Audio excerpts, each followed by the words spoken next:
അപ്പം ആദ്യത്തെ തുറന്ന് ഇവിടെ ആരംഭിക്കുകയാണ്. എല്ലാവരും ആയല്ലോ അല്ലേ?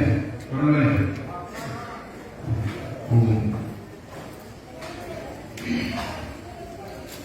എല്ലാവരും ഒരുമിച്ച് നമ്മൾ ചരിത്രത്തിൽ നമ്മൾ ചെല്ലാൻ പറ്റുമെങ്കിൽ എല്ലാവർക്കും ചെല്ലാം. അതല്ലെങ്കിൽ നമ്മളാണെങ്കിൽ അവിടെ കുത്തി വെച്ചാൽ അവിടെ കുത്തി വെച്ചാൽ മതി. ഗുരു ബ്രഹ്മ ഗുരു വിഷ്ണു ഗുരുദേവോ മഹേശ്വര ഗുരു സാക്ഷാൽ പരം ബ്രഹ്മ തസ്മൈ ശ്രീ ഗുരവേ നമഃ. ഓം സദ്ഗുരുഭ്യോ നമഃ. എല്ലാവരും രണ്ട് കൈയും ഭൂമിയിൽ തൊട്ട് നിലത്ത് തൊട്ട് നിറകിൽ. അതിനുശേഷം അല്പം ജലമെടുത്ത് അവനവനിലും ഇലയിലും പൊടയുക.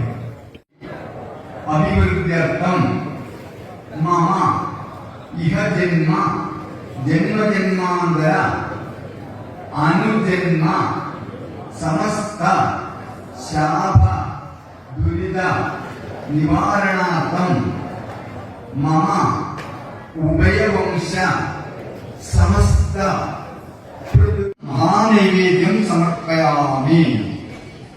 വീണ്ടും കിണ്ടിയിലെ വെള്ളമെടുത്ത് അമൃതത്തോടുകൂടി ഇലയിലേക്ക് ഒഴിച്ചു കൊടുക്കണം.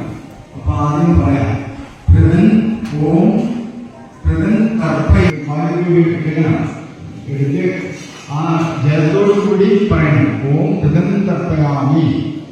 ഓം പൃഥൻ തർപ്പയാമി. ഓം പൃഥൻ തർപ്പയാമി. ഓം പൃഥുഗണാം തർപ്പയാമി. ഓം പൃഥുഗണാം തർപ്പയാമി.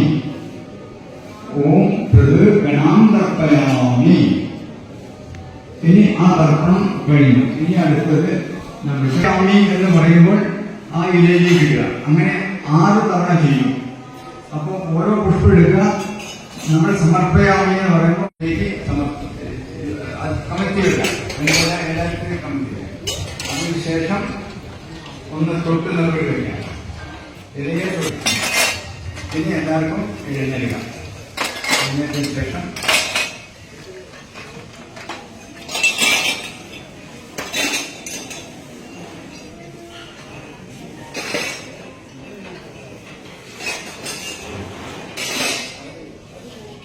ആ കൈ നിറച്ചും എന്റെ കൈ നിറച്ചും പാരാം.